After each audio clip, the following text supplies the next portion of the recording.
Let us come from the busy mind into the quiet of the present. And take a breath in through the top of your head, all the way down your body into your feet. Big breath in through the nose. And exhale. And let the energy of the day begin to smooth out, to soothe you.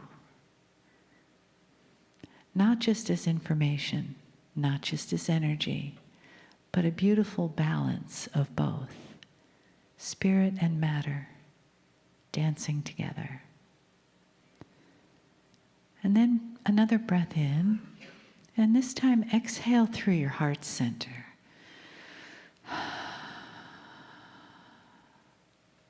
And just feel that energy around your heart, the energy that's been created here today. The softness of it, the love, the information, the family that is here and that exists in love.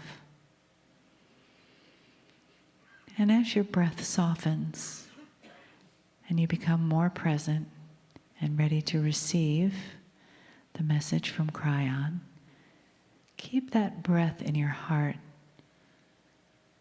softly inhaling, exhaling, and letting your body just follow your breath as it relaxes and becomes more and more present. In this present place, in this beautiful heart, is where the all that is exists. The I am presence. The presence of the divine. The presence of the entourage. And the love and the honoring that Kryon brings.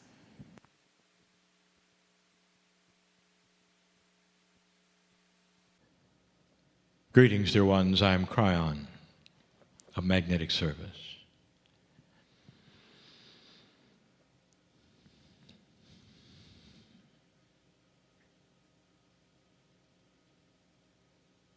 The energy of the day is so different than when my first experience took place with my partner. So much has taken place in a way we expected. My partner teaches about potentials and reality. And when I met him in 1989, the information I presented was as real then as it is now. That there would be no nuclear war at the millennium. That there would be a change of consciousness, that the magnetic grid of the planet would move. And now science has established a connection between human consciousness and that very grid. The science has been presented even this day, showing that connection. And yet what I present next is the most esoteric thing you can imagine. I'll tell the story about free choice, about where it's taken you, about human consciousness development. It's not complex, but if you just tuned in, it may be a little too strange. Humanity has free choice, not just to do what it wishes to do without intervention from spirit, but where it takes itself and its energy and its consciousness and how it works and thinks, either cooperates or doesn't. This is the free choice of humanity. The entire puzzle that is on this planet is not a test of humans. It's a test of energy. You live over and you live over and over and over. Is it possible through so many generations that you would be able to raise yourself from your bootstraps, increase the consciousness of humanity, and graduate into that which is peace on earth and an entire different paradigm of existence? I came in 1989 because that is the potential. And it's measured by something that I will now speak of.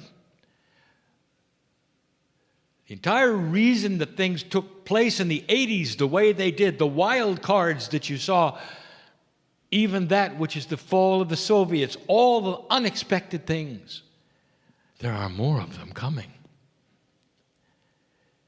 They're a teller, a message of changing times, of an increased consciousness where humanity starts to grow up. To get out of that which I call the playground of consciousness into an elegance of consciousness, one that creates togetherness and peace, as just the beginning of a new kind of human, a new kind of society. But it wasn't always that way. I told you earlier we might title this communication Hearing the Voice of Spirit, Hearing the Voice of God. It's a metaphor, is it not? People who tune in spiritually don't normally hear a voice from the sky. It's a metaphor. Hearing the voice of Spirit is a metaphor for being tuned in to the intuition within your own higher self, so that you could connect with that which is greater than you are and hear, that is, in quotes, the information for you, the information for the planet. The reason it's so hard to hear this, it's a metaphor. Hearing is being intuitive. The whole reason that it's so difficult is because there's a low drone, you might say, a metaphor for a noise, a rumble that seems to obfuscate, that is, to cover up the messages. It's like trying to hear something while there's a noise. It's the best metaphor we can give. But the noise level is starting to decrease. And what happens when you get a better, clearer message?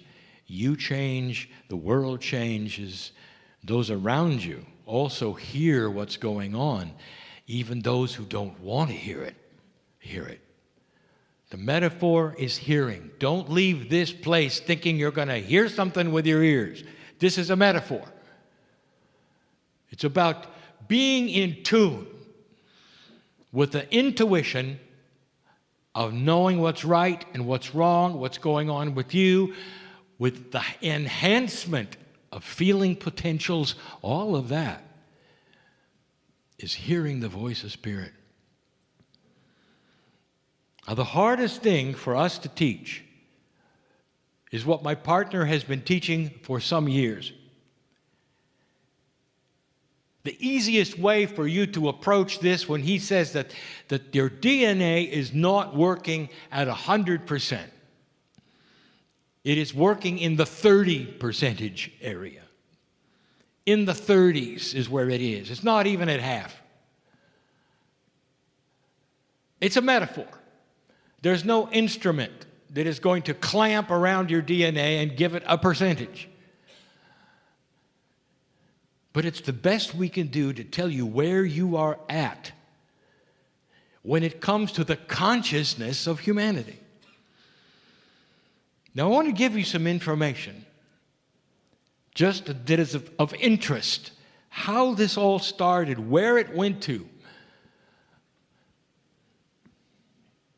If you had to start a test of consciousness on the planet, it would have to be equal. You have to start with the same amount of light and dark. And we did. We've told you the history of humanity. It's short. with a planet that's been here for 4 billion years and you've been here for 50,000. It's short. Humanity, as you know it, really only started 200,000 years ago with the seeding process, 100,000 years ago when Lemuria was there, 50,000 years ago when it really was done and the test was working. You're new. You're new. All of known history filled with human beings fighting each other. You're new. And now it starts to change. The irony is that those listening to this and some of those in the audience have been there for all of it. An old soul. We've given you this explanation many times. You remember what you think to be Atlantis. You remember what you think to be is this and that. And all of these things in your Akash will pop up. It just means you've been there and done that. You've seen the cataclysms. You've been there when things took place, and they're etched into a memory you can't really grasp, but it's there. What it means is you know you're old. Maybe you helped start the planet. The sisterhood is a great example. And those of you who feel inclined to come to the sisterhood, even this night, a meeting that celebrates the beginning. It celebrates a time when women had that which is intuitive, and that is to say, they were given the shamanic energies of the planet. Who better to have that than the life givers? It represents a time in the beginning of equality, of a wisdom that was the beginning of the test. The DNA at the beginning of the test was set at 30. Now stand by, because it doesn't sound equal, does it?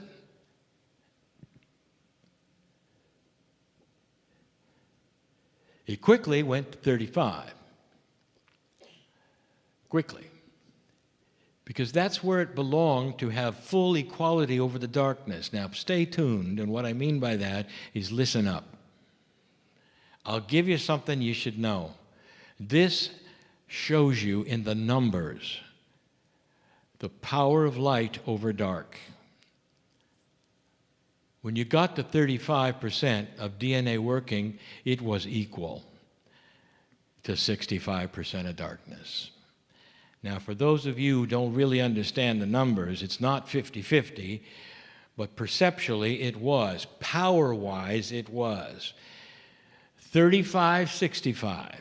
35 light, 65 dark was equal. It ought to tell you that the dark is weaker than you are. You had less of a percentage of the planet of light, and yet you were equal to a 65% darkness. Light is more powerful. You don't need as much of it to be equal. You started at 30, went to 35 almost instantly. You started to grow up because there was isolation. There wasn't too many of you. There was Lemuria. The Pleiadians were still here teaching you. And that is really where the test started. Now, let me tell you something about what happens at 35. There is an intuitive understanding of gender balance on the planet. Who does what and why? It is what is celebrated in the Lemurian sisterhood. It is a time that the genders respect one another and understand that the feminine gender is the one that is more in touch with spirit. And that little bit of being more in touch is the fact that they give life. And therefore, they are the ones that would be in contact to help guide the societies.